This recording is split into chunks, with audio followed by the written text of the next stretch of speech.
അൽഹംദുലില്ലാഹി റബ്ബിൽ ആലമീൻ വസ്സലാത്തു വസ്സലാം അലാ അഷ്റഫിൽ അംബിയാഇ വൽ മുർസലീൻ നബിയിനാ വഹബീബിനാ മുഹമ്മദിൻ വആലിഹി വഅസ്ഹാബിഹി അജ്മഈൻ വഅലാ മൻ തബിഅഹും ബിഇഹ്സാനിൻ ഇലാ യൗമിദ്ദീൻ അമ്മാ ബഅദ്. ഏറെ ബഹുമാനമുള്ള സത്യവിശ്വാസികളെ, സഹോദരി സഹോദരന്മാരെ,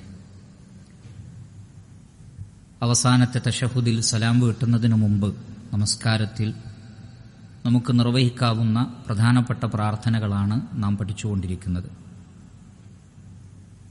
അതിൽ വളരെ വലിയ ആശയം ഉൾക്കൊള്ളുന്ന കലിമാത്തുകളിലും വർധനവുള്ള ഒരു ദുആ ആണ് നമ്മൾ പഠിച്ചുകൊണ്ടിരിക്കുന്നത്. കഴിഞ്ഞ 2 ക്ലാസ്സിൽ ആ ദുആ ആണ് നാം വിശദീകരിച്ചത്. അല്ലാഹു സുബ്ഹാനഹു വ തആലയോട് രഹസ്യത്തിലും പരസ്യത്തിലും അല്ലാഹുവിനെ ഭയപ്പെടുന്ന ഒരവസ്ഥ ഉണ്ടാകുവാനും, പണമുള്ളപ്പോഴും ഇല്ലാത്തപ്പോഴും ആവശ്യത്തിന് പണം ചെലവഴിക്കുന്നവരിൽ ഉൾപ്പെടാനും, ദേഷ്യം പിടിക്കുമ്പോഴും സംതൃപ്തികരമായ സാഹചര്യത്തിലും സത്യം മാത്രം പറയുവാനും, ഒരിക്കലും മുറിഞ്ഞു പോവാത്ത നിഅമത്തുകൾ നൽകുവാനുമാണ് നമ്മൾ റഹ്മാനായ റബ്ബിനോട് ചോദിക്കുന്നത്. ഇനി റസൂലുള്ളാഹി സ്വല്ലല്ലാഹു അലൈഹി വസല്ലമ അതിനുശേഷം അല്ലാഹുവിനോട് ദുആ ചെയ്ത മറ്റൊരു കാര്യം, വഅസ്അലുക ഖുർറത ഐനിൻ ലാ തൻഖതി'. വഅസ്അലുക, അല്ലാഹുവേ ഞാൻ നിന്നോട് ചോദിക്കുന്നു, ഖുർറത ഐൻ, കൺകുളിർമയെ ചോദിക്കുന്നു. എങ്ങനെയുള്ളത്? ലാ തൻഖതി', ഒരിക്കലും മുറിഞ്ഞു പോവാത്ത കൺകുളിർമ. ഖുർറത്തു ഐൻ, കൺകുളിർമ എന്ന് പറഞ്ഞാൽ അതുകൊണ്ട് ഉദ്ദേശിക്കുന്നത് നമ്മുടെ മനസ്സിനും നമ്മുടെ ആത്മാവിനുമൊക്കെ സന്തോഷം നൽകുന്ന കാഴ്ചകൾക്കാണ്, സന്ദർഭങ്ങൾക്കാണ് യഥാർത്ഥത്തിൽ ഖുർറത്തു ഐൻ എന്ന് പറയുന്നത്. അപ്പോൾ മുറിഞ്ഞു പോവാത്ത കൺകുളിർമ, സന്തോഷം, ആഹ്ലാദം നീ എനിക്ക് നൽകണമേ. പ്രത്യേകിച്ചും നമ്മൾ നേരത്തെ സൂചിപ്പിച്ചത് പരലോകത്ത് സ്വർഗത്തിലെ മുറിഞ്ഞു പോകാത്ത അനുഗ്രഹമാണെങ്കിൽ, ഇവിടെ ഖുർറത്തു ഐൻ കൊണ്ട് പ്രധാനമായും ഉദ്ദേശിക്കുന്നത് അത് പരലോകത്തെ കാര്യമാണ്. അതോടൊപ്പം ഈ ദുനിയാവിൽ തന്നെ അത്തരമൊരു സാഹചര്യം ഉണ്ടാവലാണ്. അതുകൊണ്ടാണ് വിശ്വാസികളുടെ പ്രാർത്ഥനയിൽ പ്രധാനപ്പെട്ട ഒരു പ്രാർത്ഥനയാണല്ലോ, റബ്ബനാ ഹബ്ലനാ മിൻ അസ്വാജിനാ വദുർരിയാതിനാ ഖുർറത അഅ്യുനിൻ വജ്അൽനാ ലിൽ മുത്തഖീന ഇമാമ. അല്ലാഹുവേ, ഞങ്ങളുടെ കുടുംബക്കാരിലും അഥവാ ഞങ്ങളുടെ ഭാര്യയിലും മക്കളിലും എല്ലാം നീ കൺകുളിർമ പ്രദാനം ചെയ്യണമേ. അല്ലാഹുവിനനുസരിക്കുന്ന ഭാര്യ, അല്ലാഹുവിനനുസരിക്കുന്ന ഭർത്താവ്, അല്ലാഹുവിനനുസരിക്കുന്ന മക്കൾ, സമൂഹത്തിന് മാതൃകയാകുന്ന കുടുംബം, അതൊക്കെ വളരെ വലിയ കൺകുളിർമയാണ്. ഈ ഒരു കൺകുളിർമയാണ് നമ്മൾ റഹ്മാനായ റബ്ബിനോട് ചോദിക്കുന്നത്. ജീവിതത്തിൽ സന്തോഷം നൽകുന്ന എല്ലാ കാര്യങ്ങൾക്കും ഖുർറത്തു ഐൻ എന്ന് പറയുമെങ്കിലും ഇവിടെ അതിന്റെ ഒരു വിശേഷണമായി പറഞ്ഞത് ലാ തൻഖതി', മുറിഞ്ഞു പോവാത്തത് എന്നാണ്. അപ്പോൾ മുറിഞ്ഞു പോവാത്ത കൺകുളിർമ എന്ന് പറയുന്നത് നമ്മൾ നേരത്തെ സൂചിപ്പിച്ചതുപോലെ ഈമാനികമായ ഒരു അന്തരീക്ഷവും ഒരവസ്ഥയും ഉണ്ടാവലാണ്. അപ്പോൾ സന്താനങ്ങൾ നമുക്കറിയാം, അവർ ഏതെങ്കിലും ഒരു നല്ല കോഴ്സ് പാസ്സായാൽ അത് കൺകുളിർമയാണ്, സംശയമില്ല. പക്ഷേ അതേ സന്ദർഭത്തിൽ ആ കുട്ടി നമസ്കരിക്കാത്തൊരു കുട്ടിയാണെങ്കിൽ നല്ല ഒരു പിതാവിന് ആ കൺകുളിർമ നിലനിൽക്കുകയില്ല. എന്റെ മകൻ ഡോക്ടറാണ്, അതൊരു കൺകുളിർമയാണ്. പക്ഷെ അവൻ അള്ളാഹുവിനെ ഭയപ്പെടാത്തവനാണെങ്കിൽ അതിൽ നമുക്ക് ഖൈറില്ല.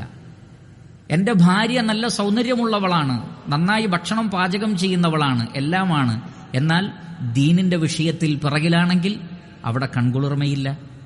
എന്റെ ഭർത്താവ് എന്നെ നന്നായി സ്നേഹിക്കുന്നുണ്ട്, എനിക്ക് ആവശ്യമുള്ളതെല്ലാം വാങ്ങിത്തരുന്നുണ്ട്, പക്ഷെ അദ്ദേഹം നമസ്കരിക്കാറില്ല, അല്ലെങ്കിൽ ജമാഅത്തിൽ പങ്കെടുക്കാറില്ല, അദ്ദേഹം ഖുർആൻ പഠിക്കാറില്ല.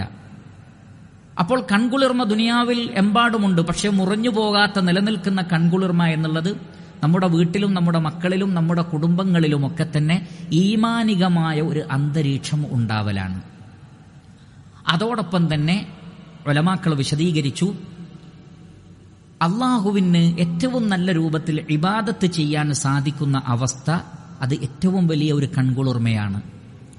അതിന് തെളിവായി അവർ പറഞ്ഞത് റസൂലുള്ളാഹി സ്വല്ലല്ലാഹു അലൈഹി വസല്ലമ നമസ്കാരത്തെ സംബന്ധിച്ച് പറഞ്ഞത് വജുഇലത് ഖുർറതു ഐനി ഫിസ്സലാഹ്, എനിക്ക് എന്റെ കൺകുളിർമ നമസ്കാരത്തിലാണ് എന്നാണ്. എന്ന് പറഞ്ഞാൽ അള്ളാഹുവിന് ഇബാദത്ത് ചെയ്യുമ്പോൾ നബി സല്ലല്ലാഹു അലൈഹി വസല്ലമക്ക് തോന്നുന്ന ആ ഒരു ഹാപ്പിനെസ്, ആ ഒരു സന്തോഷം, അത് മറ്റൊരവസ്ഥയിൽ തോന്നാറില്ല എന്ന്. അപ്പോൾ മുറിഞ്ഞു പോകാത്ത കൺകുളിർമയിൽ ഒന്നാണ് ഒരു ഇബാദത്തിനോടുള്ള നമ്മുടെ ഇഷ്ടം. ഒരാൾക്ക് ഖുർആൻ ഓതാൻ ഇഷ്ടമുണ്ടാവുക എന്നുള്ളത് ഒരു കൺകുളിർമയാണ്.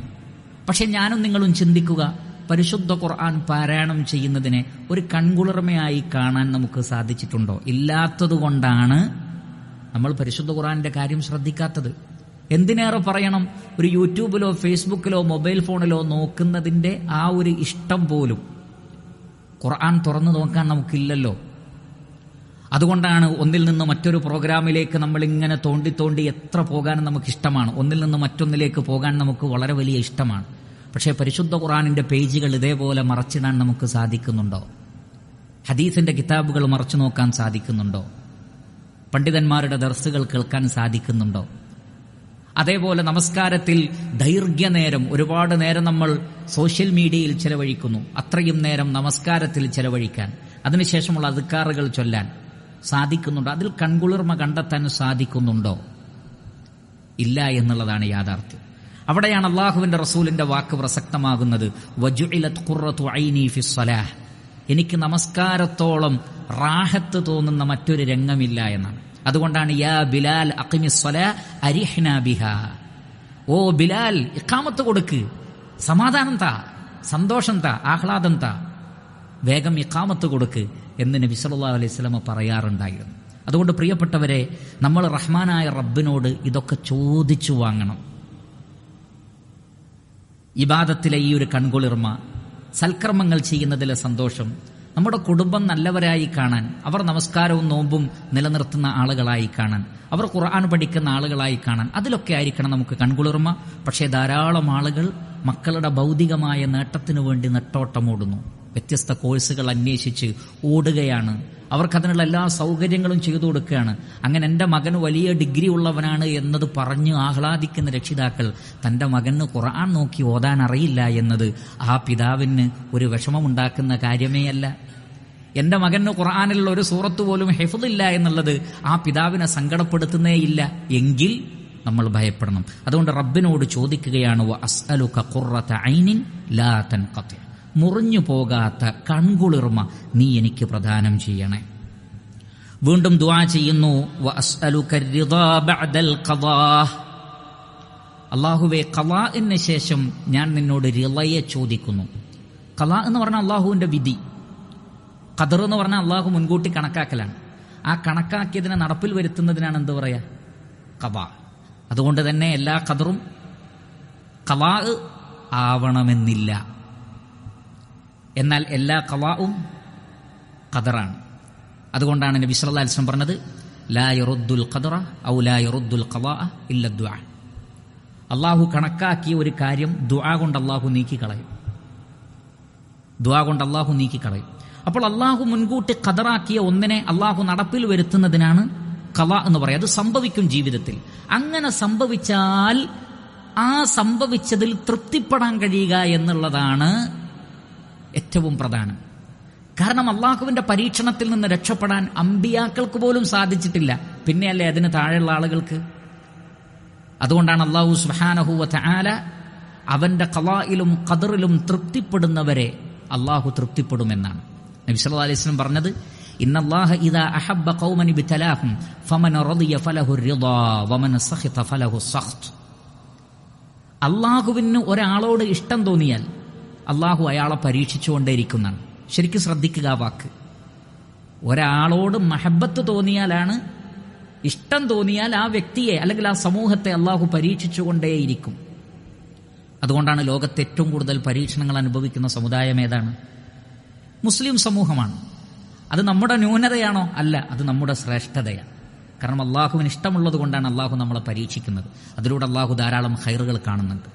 അപ്പോൾ അങ്ങനെ അള്ളാഹു പരീക്ഷിക്കുമ്പോൾ ഫമൻ റളിയ, ആ പരീക്ഷണത്തിൽ തൃപ്തിപ്പെട്ടാൽ ഫലഹു റിളാ, അള്ളാഹു അയാളെ തൃപ്തിപ്പെടും.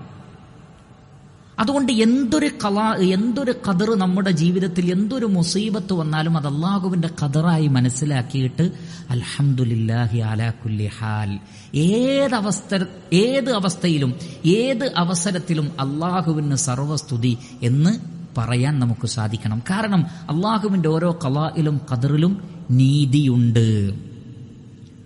അതുകൊണ്ടാണ് അദ്ലുൻ ഫിയ ഖദാഉക്, നിന്റെ എല്ലാ ഖളാകളും എൻ്റെ ലൈഫിൽ നീതിയാണ്. പടച്ചോനെ, ഞാൻ അർഹിക്കുന്ന ഒരു ഖളാ ആണ് നീ നൽകിയിട്ടുള്ളത്, അത് നീതിപൂർവമുള്ളതാണ്. റഹ്മാനായ റബ്ബിന്റെ ഖളാകളെല്ലാം നീതിയാണ്. വതമ്മത് കലിമത്തു റബ്ബിക സിദ്ഖൻ വഅദ്ല, അല്ലാഹുവിന്റെ കലിമത്തൊക്കെ സത്യവും നീതി നിറഞ്ഞതുമാണ്. അപ്പൊ തൃപ്തിപ്പെടാൻ കഴിയണം. ഒരു രോഗം വന്നാൽ തൃപ്തിപ്പെടാൻ കഴിയണം. ദാരിദ്ര്യമുണ്ടോ? തൃപ്തിപ്പെടാൻ കഴിയണം. കച്ചവടത്തിൽ നാശനഷ്ടങ്ങൾ ഉണ്ടായി, തൃപ്തിപ്പെടാൻ കഴിയണം. കുടുംബത്തിൽ മരണമുണ്ടായി, തൃപ്തിപ്പെടാൻ കഴിയണം. അല്ലാഹുവിന്റെ ഖളാഇനെ, ഖദറിനെ അംഗീകരിക്കാൻ കഴിയണം. എന്നാൽ ദേഷ്യം പിടിക്കുകയും പറയാൻ പാടില്ലാത്തത് പറയുകയും ചെയ്യാൻ പാടില്ലാത്തത് ചെയ്യുകയും ചെയ്താൽ അത് അല്ലാഹു സുബ്ഹാനഹു വ തആലയുടെ ഖളാഇനോട് തൃപ്തി കാണിക്കാതിരിക്കലാണ്. അതുകൊണ്ട് റഹ്മാനായ റബ്ബിനോട് നമ്മൾ ചോദിച്ചു വാങ്ങേണ്ടതാണ്. എല്ലാവർക്കും സാധിക്കാത്തൊരു കാര്യമാണ്. റബ്ബിന്റെ വമ്പിച്ച തൗഫീഖ് കൊണ്ട് അടിമകൾക്ക് സാധിക്കുന്ന വിഷയമാണ്. വ അസ്അലുക റിളാ ബഅദൽ ഖളാ, ഖളാഇന് ശേഷം റിളാ നീ ഞങ്ങൾക്ക് നൽകണമേ. പിന്നീട് ചോദിക്കുന്നത് വ അസ്അലുക ബർദൽ ഐശി ബഅദൽ മൗത്ത്, വ അസ്അലുക, അല്ലാഹുവേ ഞാൻ നിന്നോട് ചോദിക്കുന്നു, ബർദൽ ഐഷ്, തണുപ്പുള്ള സുഖകരമായ നന്മ നിറഞ്ഞ ഒരു ജീവിതം. എപ്പോൾ? ബഅദൽ മൗത്ത്, മരണത്തിന് ശേഷം. മരണമുറപ്പാണ്.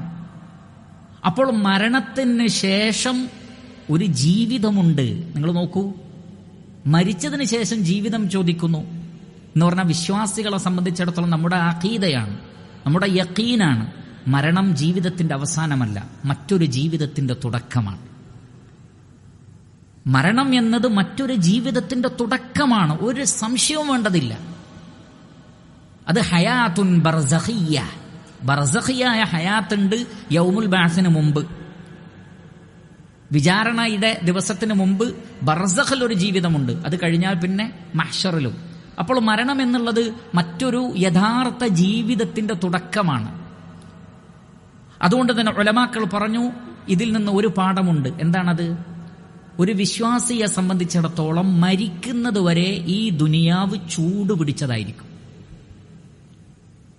നിരന്തരമായ പരീക്ഷണങ്ങൾ. ലാ യസാലുൽ ബലാഉ ബിൽ മുഅ്മിനി വൽ മുഅ്മിന ഹത്താ യൽഖല്ലാഹ തആല, അള്ളാഹുവിനെ കണ്ടുമുട്ടുന്നത് വരെ കണ്ടിന്യൂസ് ആയിട്ട് പരീക്ഷണങ്ങൾ ഉണ്ടാകും. അമ്പിയാക്കൾക്കും സാലിഹ്യങ്ങൾക്കും സിദ്ദീഖീങ്ങൾക്കും ശുഹദാക്കൾക്കും എല്ലാവർക്കും അത് അനുഭവിക്കേണ്ടി വന്നിട്ടുണ്ട്. സംഭവ ബഹുലമായ ജീവിതമാണ് ഒരു യഥാർത്ഥ വിശ്വാസിയുടെ ജീവിതം. നിരന്തരമായ പ്രവർത്തനങ്ങൾ, നിരന്തരമായ പരീക്ഷണങ്ങൾ. ഫഇദാ ഫറഗ്ത ഫൻസബ് വഇലാ റബ്ബിക ഫർഗബ്, ഒന്ന് കഴിഞ്ഞാൽ മറ്റൊന്നിലേക്ക് നിരന്തരമായ പ്രയാണമാണ്. പക്ഷേ മരണത്തിന് ശേഷം പിന്നീട് ഒന്നെങ്കിൽ ശിക്ഷ, അല്ലെങ്കിൽ സമാധാനത്തിലുള്ള നം ഖനൗമത്തിൽ ആറൂസ് എന്നാണ്. പുതിയാപ്ല ഉറങ്ങുന്നത് പോലെ ഉറങ്ങിക്കോ എന്ന് പറയുന്നതാണ് മലക്കുകൾ ഖബറിൽ വെച്ച്. മണവാട്ടി അല്ലെങ്കിൽ മണവാളൻ എത്ര ഹാപ്പി ആയിട്ടാണോ ആദ്യ രാത്രിയിൽ ഉറങ്ങുന്നത്, അതുപോലെ ഉറക്കമാണ് പിന്നെ ഖിയാമത്ത് നാൾ വരെ. അല്ലാത്തവർക്ക് അദാബാണ്. അതുകൊണ്ട് മരണത്തിന് ശേഷം ഖബറിൽ നല്ലൊരു ജീവിതം വേണം. അവിടെ ബർദുൽ ഐഷ് എന്ന് പറഞ്ഞാൽ ഖബറിൽ വലിയ ചൂടാണ്. എത്രത്തോളം എന്ന് ചോദിച്ചാൽ റസൂലുള്ളാഹി സ്വല്ലല്ലാഹു അലൈഹി വസല്ലമ, ഒരു വ്യക്തി മരണപ്പെട്ടു. നബി സല്ലല്ലാഹു അലൈഹി വസല്ലം അദ്ദേഹത്തിന് വേണ്ടി ജനാസ നമസ്കരിക്കാൻ ഇമാമായി നിൽക്കാൻ നേരം അള്ളാഹുവിന്റെ റസൂല് ചോദിക്കുകയാണ്, ഈ വ്യക്തിക്ക് വല്ല കടബാധ്യതയുമുണ്ടോ? സഹാബത്ത് പറഞ്ഞു, അദ്ദേഹം കടക്കാരനാണ്. നബി സല്ലല്ലാഹു അലൈഹി വസല്ലം മാറി നിന്നു. ഇമാം നിന്നില്ല, നിങ്ങളുടെ കൂട്ടുകാരന് വേണ്ടി നിങ്ങൾ നമസ്കരിച്ചോളൂ. നബി സല്ലല്ലാഹു അലൈഹി വസല്ലം മാറി നിന്നു. അത് കണ്ടപ്പോൾ മറ്റൊരു സഹാബിക്ക് പ്രയാസമായി. അദ്ദേഹം പറഞ്ഞു, അള്ളാഹുവിന്റെ റസൂലെ, ഞാൻ ഏറ്റെടുത്തോളാം ആ കടം, ഞാൻ കൊടുത്തോളാം, ഞാൻ വീട്ടിക്കോളാം, നിങ്ങൾ നിസ്കരിക്കണം. അദ്ദേഹം അത് ഏറ്റെടുത്തപ്പോൾ നബി സല്ലല്ലാഹു അലൈഹി വസല്ലം ഇമാമായി നമസ്കരിച്ചു. പിറ്റേ ദിവസം അദ്ദേഹത്തോട് ചോദിച്ചു, 2 ദീനാറായിരുന്നു അദ്ദേഹത്തിന് കടം, വലിയ സംഖ്യ ഒന്നുമല്ല, 2 ദീനാറായിരുന്നു കടം. നബി സല്ലല്ലാഹു അലൈഹി വസല്ലം ചോദിച്ചു, താങ്കൾ അത് വീട്ടിയോ? അദ്ദേഹം പറഞ്ഞു, ഇല്ല നബിയെ, ഞാൻ മറന്നുപോയി, ഞാൻ വീട്ടാം. പിറ്റേ ദിവസം ചോദിച്ചു, താങ്കൾ ആ കടം വീട്ടിയോ? അദ്ദേഹം പറഞ്ഞു, അതെ, കടം വീട്ടി എന്ന് പറഞ്ഞു. രണ്ടാമത്തെ ദിവസമാണ് വീട്ടിയത്. നബി സല്ലല്ലാഹു അലൈഹി വസല്ലം പറയുകയാണ്, ഇപ്പോഴാണ് ആ വ്യക്തിയുടെ ശരീരം തണുക്കാൻ തുടങ്ങിയത്. ഖബറിൽ വെച്ച് ആ ശരീരം തണുക്കുന്നത് ഈ കടം വീട്ടിയതിന് ശേഷമാണ്. അതാണ് ബർദുൽ ഐഷ്. അതിനു മുമ്പ് നമ്മുടെ തിന്മകൾ അത് നമ്മുടെ ശരീരത്തെ ചൂടുപിടിപ്പിക്കും, നമുക്ക് പ്രയാസം ഉണ്ടാക്കും. അതില്ലാതിരിക്കാനാണത്. അതുകൊണ്ടാണ് നബി സല്ലല്ലാഹു അലൈഹി വസല്ലമ 2 ഖബറിന്റെ അടുക്കലൂടെ നടന്നു പോകുമ്പോൾ നബി സല്ലല്ലാഹു അലൈഹി വസല്ലം ഖബറിൽ നിന്നുള്ള ശിക്ഷ കേൾക്കുകയാണ്. ഒരാൾ ഗീബത്തും നമീമത്തും പറഞ്ഞു നടക്കുന്ന ആളാണ്, കുറ്റം പറഞ്ഞു നടക്കുക, മറ്റുള്ളവരുടെ ഏഷണി. ആ വ്യക്തി ശിക്ഷിക്കപ്പെടുകയാണ്. മറ്റൊരാൾ മൂത്രമൊഴിക്കുമ്പോൾ മറ സ്വീകരിക്കാത്ത, അല്ലെങ്കിൽ ഭംഗിയായി ശുദ്ധീകരിക്കാത്ത ആളായിരുന്നു. രണ്ടുപേരും ഖബറിൽ വെച്ച് ശിക്ഷിക്കപ്പെടുകയാണ്. നബി സല്ലല്ലാഹു അലൈഹി വസല്ലം അല്ലാഹു അത് കേൾപ്പിച്ചു കൊടുത്തു. അല്ലാഹുവിന്റെ റസൂലിന്റെ മുഅ്ജിസത്താണത്. നബി സല്ലല്ലാഹു അലൈഹി വസല്ലം ആ സന്ദർഭത്തിൽ അവിടെ നിന്ന് ഒരു ഈത്തപ്പനയുടെ പച്ച ഓല എടുത്തിട്ട് ആ ഖബറിന്റെ മേലെ വെച്ചു എന്നാണ്. എന്നിട്ട് നബി സല്ലല്ലാഹു അലൈഹി വസല്ലം പറഞ്ഞു, ഇത് ഉണങ്ങുന്നതുവരെ അവർക്ക് അല്പം ആശ്വാസം ഉണ്ടാകുന്നതാണ്. അപ്പോൾ അവർ വിശ്വാസികളായതുകൊണ്ട് അത് നബി സല്ലല്ലാഹു അലൈഹി വസല്ലമയുടെ ഒരു വസീലയായിരുന്നു. അല്ലാഹു സുബ്ഹാനഹു വ തആലയോടുള്ള ഒരു ദുആന്റെ ഭാഗമായിരുന്നു. അതിന്റെ അർത്ഥം എന്താണ്? ഖബറിൽ നമ്മൾ തൗഹീദ് ഉള്ളവരാണെങ്കിൽ പോലും, നമ്മൾ മുസ്ലിമീങ്ങളാണെങ്കിൽ പോലും, നമ്മുടെ തിന്മകൾ അല്ലാഹു നമുക്ക് പുറത്തു തന്നിട്ടില്ലെങ്കിൽ ഖബറിൽ ചില പരീക്ഷണങ്ങളുണ്ട്. അതിൽ നിന്ന് രക്ഷപ്പെടാൻ നമുക്ക് സാധിക്കണം. റബ്ബിനോട് അതാണ് ഈ ചോദിക്കുന്നത്. വഅസ്അലുക ബർദൽ ഐശി ബഅദൽ മൗത്ത്.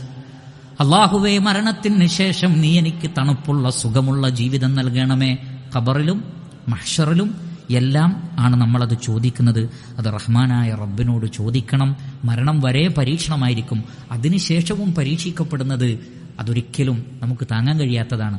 മരണശേഷം നമ്മുടെ പാപങ്ങൾ പൊറുക്കപ്പെടുന്നവരായി കൊണ്ട് മരിക്കാൻ നമുക്ക് കഴിയണമെങ്കിൽ അമലു സ്വാലിഹാത്തുകളിൽ മുന്നേറണം, തൗബ ചെയ്ത് മുന്നേറണം. പിന്നീട് ചോദിക്കുന്നത് വഅസ്അലുക ലദ്ദതൻ നളരി ഇലാ വജ്ഹിക് വശൗഖ ഇലാ ലിഖായിക്. വഅസ്അലുക, അല്ലാഹുവേ, ഞാൻ നിന്നോട് ചോദിക്കുന്നു, ലദ്ദതൻ നളരി ഇലാ വജ്ഹിക്. അല്ലാഹുവേ, നിന്റെ വജ്ഹിലേക്ക് നോക്കുന്നതിന്റെ മധുരത്തെ, അങ്ങനെ നോക്കുമ്പോൾ ഉണ്ടാകുന്ന അതുല്യമായ അവർണ്ണനീയമായ അനുഭൂതിയെ ഞാൻ നിന്നോട് ചോദിക്കുന്നു. സത്യത്തിൽ മനുഷ്യന്റെ ഭൗതിക ശരീരം അനുഭവിക്കുന്ന സുഖത്തേക്കാൾ വലിയ സുഖം മനുഷ്യന്റെ ആത്മാവ് അനുഭവിക്കുന്ന സുഖമാണ്. അങ്ങനെ നോക്കുമ്പോൾ ഈ മഹാപ്രപഞ്ചത്തിന്റെ സൃഷ്ടാവായ അതുല്യനായ അല്ലാഹുവിനെ കാണുക എന്നത് സ്വർഗത്തിലെ സുഖാനുഗ്രഹങ്ങളെക്കാൾ മേലെ നിൽക്കുന്നതാണ് എന്ന് സ്വഹീഹായ ധാരാളം ഹദീസുകൾ കൊണ്ട് സ്ഥിരപ്പെട്ടതാണ്. അതുകൊണ്ട് തന്നെ നമ്മുടെ മഹനീയമായ ലക്ഷ്യങ്ങളിലൊന്ന് സ്വർഗത്തിലെത്തുക എന്നത് മാത്രമല്ല, ആ സ്വർഗത്തിൽ വെച്ച് അല്ലാഹുവിനെ കാണുക എന്നതിനെ ഒരു വലിയ ഇഷ്ടമായി നമ്മളിൽ എത്ര ആളുകൾ കാണുന്നുണ്ട്. ഒരു വേള നമ്മൾ അതിനെക്കുറിച്ച് ചിന്തിച്ചിട്ട് പോലും ഉണ്ടാവില്ല. സ്വർഗത്ത് പോവുക എന്നല്ലാതെ അള്ളാഹുവിനെ കാണുമ്പോൾ ഉണ്ടാകുന്ന ലദ്ദത്ത് എന്ന് പറഞ്ഞാൽ സ്വർഗീയ സുഖങ്ങളെ ഒന്നുമല്ല എന്ന് അന്ന് ആളുകൾ പറയുന്നതാണ്. സ്വർഗത്തിൽ വെച്ച് സ്വർഗത്തിലെ സുഖാനുഗ്രഹങ്ങൾ എന്തൊക്കെയാണ്? അവർണ്ണനീയമാണ്. അതൊന്നുമല്ല എന്ന് തോന്നും അള്ളാഹുവിനെ ഇങ്ങനെ നോക്കിക്കാണുമ്പോൾ.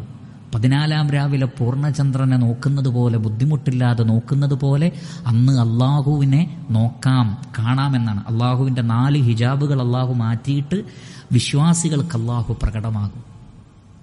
അള്ളാഹുവിനെ കാണാമെന്നാണ്.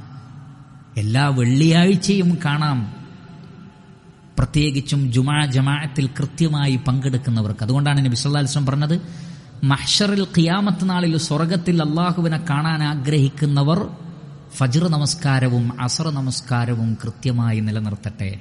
നമ്മുടെ ഇബാദത്തും അള്ളാഹുവിനെ കാണലും തമ്മിൽ വലിയ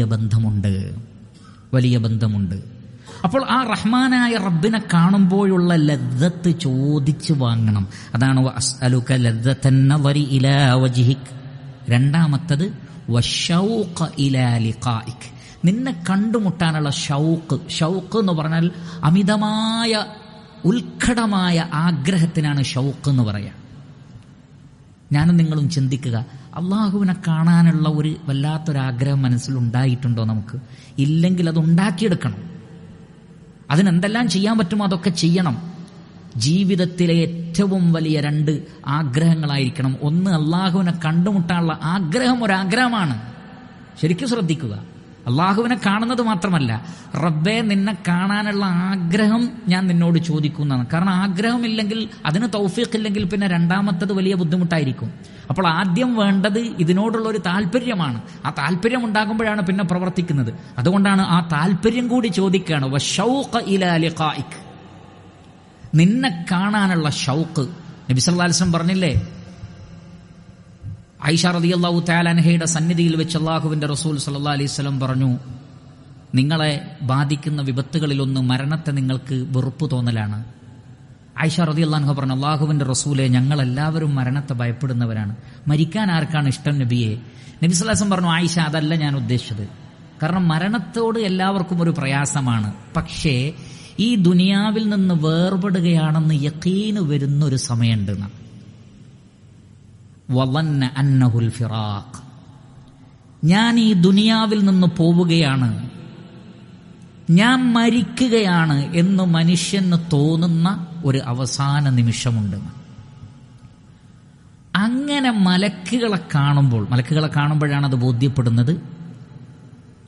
പിന്നെ ദുനിയാവിനെ മറന്നു പോകുന്നൊരവസ്ഥയാണ്.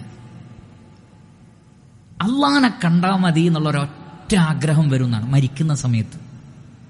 മക്കള് ചുറ്റിലുമുണ്ട്, ശ്രദ്ധിക്കൂല. ഒരുപാട് സമ്പത്തിന്റെ ഉടമയാണ്, ഓർമ്മ തന്നെ ഉണ്ടാവില്ല.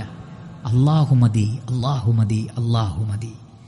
ഇങ്ങനെ മരണം ഉറപ്പായാൽ പടച്ചറബിന്റെ അടുത്ത് എങ്ങനെങ്കിലും എത്തിയാൽ മതി എന്നാഗ്രഹിക്കുന്ന ഒരവസ്ഥയുണ്ട്. അത് വിശ്വാസികളായ ഇഖ്ലാസുള്ള അള്ളാഹുവിന്റെ അടിമകൾക്ക് മാത്രമുള്ളതാണ്. അപ്പോൾ അവർ കാണിക്കുന്ന ആ ഷൗഖ്, അതാണ് റസൂലുള്ളാഹി സ്വല്ലല്ലാഹു അലൈഹി വസല്ലം പറഞ്ഞത്. എന്നാൽ മരിക്കാണെന്ന് ഉറപ്പായി കഴിഞ്ഞാൽ ചിലർ അള്ളാഹുവിനെ കണ്ടുമുട്ടുന്നതിനെ അങ്ങേയറ്റം വെറുക്കും. കാരണം ഞാൻ ഇത്രയും കാലം ചെയ്ത തിന്മകൾ എന്താണ് എന്ന് അയാൾക്ക് ആ സമയത്ത് ഓർമ്മയാകുന്നതാണ്. യതദക്കറുൽ ഇൻസാൻ, മനുഷ്യൻ അന്ന് ശരിക്കും ഓർക്കും, ഞാൻ എന്തൊക്കെയായിരുന്നു ചെയ്തു കൂട്ടിയത്. ആ ചെയ്തു കൂട്ടിയ പാപഭാരങ്ങളുടെ പേരിൽ ഇതുമായി ഞാൻ എൻ്റെ റബ്ബിനെ കണ്ടാൽ എനിക്ക് രക്ഷപ്പെടാൻ കഴിയില്ല എന്ന് ചിന്തിച്ച് അള്ളാഹുവിനെ കണ്ടുമുട്ടുന്നതിനോട് മരിക്കുന്ന സമയത്ത് ഒരു വെറുപ്പ് കാണിക്കുമെന്നാണ് നരകാവകാശികൾ. ആ വെറുപ്പിനെയാണ് നബി സല്ലല്ലാഹു അലൈഹി വസല്ലം പറഞ്ഞത്. അങ്ങനെ ഉണ്ടാവുന്നത് നമ്മുടെ ജീവിതം പരിശുദ്ധമല്ലാത്തത് കൊണ്ടാണ്. എന്നാൽ പരിശുദ്ധിയോടുകൂടി ജീവിക്കുന്ന ആളുകൾ ഇത് 2 കാര്യം ആഗ്രഹിക്കും. ഒന്ന്, റബ്ബേ നിന്നെ കാണണമെന്ന ആഗ്രഹം എൻ്റെ ജീവിതത്തിലെ ഒരു വലിയ ആശയാക്കി നീ മാറ്റിത്തരണമേ. അതോടൊപ്പം നിന്റെ മുഖത്തേക്ക് നോക്കുമ്പോൾ ഉണ്ടാകുന്ന ആ ലദ്ദത്ത് അത് നീ എനിക്ക് നൽകണമേ.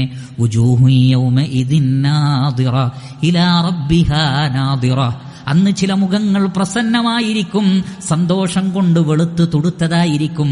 അള്ളാഹുവിനെ കണ്ടുകൊണ്ടുള്ള, അള്ളാഹുവിനെ കാണുമുണ്ടാകുന്ന ഒരു പ്രകാശമാണെന്നാണ്. ആ പ്രകാശം വിശ്വാസികളുടെ മുഖത്തുണ്ടാകും. അതാണ് പിന്നീട് നമ്മൾ റബ്ബിനോട് ചോദിക്കുന്നത്. വഅസ്അലുക ലദ്ദത്തൻ നളരി ഇലാ വജ്ഹിക വശൗഖ ഇലാ ലിഖാഇക ഫീ ഗൈരി ളറാഅ മുദിറ, ഫീ ഗൈരി ളറാഅ മുദിറ, അഥവാ ഒരു നിലക്കും ഒരു തടസ്സമില്ലാത്ത രൂപത്തിൽ. അഥവാ ദുനിയാവിലെ ഫിത്നകൾ എനിക്കതിന് തടസ്സമായി തീരരുത്, നിന്നെ കാണുന്നതിന്. പരലോകത്തിലെ പരീക്ഷണങ്ങളും എനിക്കതിന് തടസ്സമായി തീരരുത്. അങ്ങനെ മുദിറത്ത് നൽകുന്ന, ഉപദ്രവം നൽകുന്ന ഒരു ഉപദ്രവവുമില്ലാതെ, വലാ ഫിത്നത്തിൻ മുദില്ല, വഴിതെറ്റിച്ച് കളയുന്ന ഫിത്നയുമില്ലാതെ എന്ന് പറഞ്ഞാൽ ശരിയായ ദീനിൽ നിന്ന് തെറ്റിപ്പോകുന്ന രൂപത്തിലുള്ള എല്ലാ ഫിത്നകളിൽ നിന്ന് എന്നെ കാക്കണേ.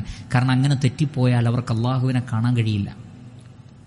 അതുകൊണ്ട് മുദില്ലത്തായ ഫിത്നകൾ, പരീക്ഷണങ്ങളൊന്നുമില്ലാതെ, ഉപദ്രവമൊന്നുമില്ലാതെ, ഒരു മറയുമില്ലാതെ നിന്നെ കാണാനുള്ള ആ ഒരു അവസരം നീ എനിക്ക് നൽകണമേ. ദീനിൽ നിന്നും അതേപോലെ തന്നെ സൽക്കർമ്മങ്ങളിൽ നിന്നുമെല്ലാം തെറ്റിച്ചു കളയുന്ന ഫിത്നയിൽ നിന്നും നീ കാത്തു രക്ഷിക്കണമേ. ഫീ ഗൈരി ളറാഅ മുദിറ വലാ ഫിത്നത്തിൻ മുദില്ല. എന്നിട്ട് പിന്നീട് റബ്ബിനോട് ചോദിക്കുന്നത്, അല്ലാഹുമ്മ സയ്യിന്ന ബിസീനത്തിൽ ഈമാൻ. അല്ലാഹുവേ, സയ്യിന്ന, നീ ഞങ്ങളെ അലങ്കരിക്കണമേ. ബിസീനത്തിൽ ഈമാൻ, ഈമാനാകുന്ന അലങ്കാരം കൊണ്ട്. വലാകിന്ന അല്ലാഹ ഹബ്ബബ ഇലൈക്കുമുൽ ഈമാൻ വസയ്യനഹു ഫീ ഖുലൂബിക്കും എന്ന് സൂറത്തുൽ ഹുജുറാത്തിൽ അല്ലാഹു സുബ്ഹാനഹു വ തആല പറഞ്ഞില്ലേ? ഈമാൻ അവരുടെ ജീവിതത്തിൽ അലങ്കാരമാക്കി മാറ്റി. നമ്മുടെ ജീവിതത്തിലെ ഏറ്റവും വലിയ അലങ്കാരം ഈമാനായിരിക്കണം. ഈ ഈമാനിന്റെ അലങ്കാരമാണ് ഈ പറഞ്ഞതിലേക്കൊക്കെ നമ്മളെ സഹായിക്കുന്നത്. പക്ഷെ പലപ്പോഴും ഈമാനിന്റെ സീനത്തിനെ കുറിച്ച് ഞാനും നിങ്ങളും ചിന്തിക്കാറേയില്ല. ഈമാനിനൊരു മധുരവും അതിനൊരു ഭംഗിയുമുണ്ട്. നമ്മുടെ വീട്ടിലെ ടോയ്ലറ്റിൽ വരെ ഉപയോഗിക്കുന്ന ടൈല് എത്ര നേരം നോക്കിയിട്ടാണ് നമ്മൾ തിരഞ്ഞെടുക്കുന്നത്? ടോയ്ലറ്റാണ്, എന്നാലും ആ ടൈല് ഭംഗിയായിരിക്കണം, അതിന്റെ ഡിസൈനിങ് ഭംഗിയായിരിക്കണം, അതിലുപയോഗിക്കുന്ന ഓരോ സാധനവും നല്ല ക്വാളിറ്റിയും കാണാൻ ഭംഗിയുള്ളതായിരിക്കണം. ബെഡ്റൂം എത്ര ഭംഗിയായിട്ട് നന്നാക്കുന്നു. നമ്മൾ ധരിക്കുന്ന വസ്ത്രം, ഷൂ എല്ലാം ഭംഗിയായിരിക്കണം. ഈ ഒരു കണിശതയോ ഇതിന്റെ ഒരു 10% എന്റെ ഈമാൻ ഭംഗിയുള്ളതാണോ? അതല്ല ആകപ്പാടെ ഹറാമുകൾ കൊണ്ടും തിന്മകൾ കൊണ്ടും മറ്റെല്ലാം കൊണ്ടും ഫസാദായ ഒരു ഈമാനാണോ എനിക്കുള്ളത് എന്ന് നമ്മൾ പലപ്പോഴും ചിന്തിക്കാറില്ല. നമ്മൾ അലങ്കരിക്കേണ്ടത് നമ്മുടെ ഈമാനിനെയാണ്, നമ്മുടെ ഇഖ്ലാസിനെയാണ്, നമ്മുടെ ഇസ്ലാമിനെയാണ്. അതാണ് ഏറ്റവും വലിയ അലങ്കാരം. അതാണ് ചോദിക്കുന്നത്, അല്ലാഹുമ്മ സയ്യിന്നാ ബിസീനത്തിൽ ഈമാൻ. അല്ലാഹുവേ, ഈമാനിന്റെ സീനത്ത് കൊണ്ട് നീ ഞങ്ങളെ അലങ്കരിക്കണമേ. വജഅൽനാ ഹുദാതൻ മുഹ്തദീൻ. വജഅൽനാ, നീ ഞങ്ങളെ ആക്കണമേ ഹുദാതൻ മുഹ്തദീൻ. ഹുദാത്ത് എന്ന് പറഞ്ഞാൽ മറ്റുള്ളവർക്ക് ഹാദിയാവുക, മാർഗദർശകനാവുക. അതോടൊപ്പം മുഹ്തദീൻ, ഹിദായത്ത് ലഭിച്ചനുമാകുക. സ്വയം സന്മാർഗത്തിലാവാനും മറ്റുള്ളവരെ കൂടി സന്മാർഗത്തിലേക്ക് നയിക്കുന്ന മാതൃകകളാകുവാൻ ഞങ്ങളെ നീ സഹായിക്കണേ. നമ്മുടെ ദുആകളിൽ ഇത് രണ്ടും ഉണ്ടാവണം. ഒന്ന്, സ്വയം നമുക്ക് ഹിദായത്ത് കിട്ടണം. നമ്മൾ കാരണത്താൽ മറ്റുള്ള ആളുകൾ കൂടി നന്മയിലേക്ക് വരണം. അപ്പോഴാണ് നമ്മുടെ വ്യക്തിത്വം പൂർണ്ണമായി തീരുന്നത്. അതുകൊണ്ടാണല്ലോ മക്കൾക്ക് വേണ്ടിയുള്ള ദുആയിൽ എന്താണുള്ളത്? വജഅൽനാ ലിൽ മുത്തഖീന ഇമാമൻ. വജഅൽനാ മുത്തഖീൻ എന്നല്ല, ഞങ്ങളെ മുത്തഖീങ്ങളാക്കണമെന്നല്ല, മുത്തഖീങ്ങൾക്ക് ഇമാമാക്കണമെന്ന്. ഞങ്ങളെ കണ്ട് തഖ്വയുള്ള ആളുകൾ പഠിക്കട്ടെ, എങ്ങനെയാണ് അല്ലാഹുവിനെ ഭയപ്പെടേണ്ടത് എന്ന് ഞങ്ങളെ കണ്ട് മറ്റുള്ളവർ പഠിക്കണം. മഹാനായ ഇബ്രാഹിം അലൈഹിസ്സലാത്തു വസ്സലാമയോട് അല്ലാഹു സുബ്ഹാനഹു വ തആല പറഞ്ഞില്ലേ, ഇന്നി ജാഇലുക ലിന്നാസി ഇമാമൻ, ഞാൻ താങ്കളെ സമൂഹത്തിന് ഇമാമാക്കാൻ പോവാണ്. എന്താ അദ്ദേഹത്തിന്റെ ഉടനുള്ള മറുപടി? ഖാല വമിൻ ദുർരിയതി, പടച്ചോൻ എന്റെ മക്കളെയും, അല്ലാഹു എന്റെ മക്കളെയും ഇമാമിങ്ങളാക്കണമേ.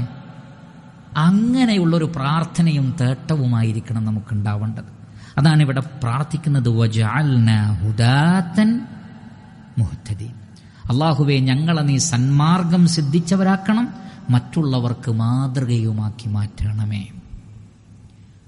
ഇത്രയും ഗംഭീരമായ ഒരു ദുആ, ഇത് നുബുവത്തുള്ള പ്രവാചകനല്ലാതെ ഇങ്ങനെ പ്രാർത്ഥിക്കാൻ കഴിയില്ല. മനുഷ്യരും ജിന്നുകളും വർഷങ്ങളോളം ഒരുമിച്ച് കൂടിയാലും പ്രവാചകനിൽ നിന്ന് സ്ഥിരപ്പെട്ട ദുആകൾ പോലെയുള്ള ഒരു ദുആ ഉണ്ടാക്കാൻ സാധ്യമല്ല. അത്രക്ക് മനോഹരമായ ആശയങ്ങൾ കൊണ്ട് വളരെ ഭംഗിയായി കോർത്തിണക്കിയ, ക്രോഡീകരിച്ചിട്ടുള്ള പ്രാർത്ഥനകളാണ്. വാക്കുകൾ കൊണ്ട് മാത്രമല്ല, ആശയം കൊണ്ടും ആദർശം കൊണ്ടും ഗാംഭീര്യമുള്ളതുമാണ്. അതുകൊണ്ട് 3 വിശാലമായ ദർസുകളിലായി നമ്മൾ വിശദീകരിച്ചിട്ടുള്ള ഈ ദുആ, ഇത് കേൾക്കുന്ന ഓരോരുത്തരും മാക്സിമം ഹിഫ്ളാക്കി അതിൻ്റെ അർത്ഥം മനസ്സിലാക്കി സാധിക്കുന്നത്ര, ഇത് നമസ്കാരത്തിൽ തന്നെ ചൊല്ലേണ്ടതല്ല, അല്ലാത്ത സന്ദർഭത്തിലും ചൊല്ലാം.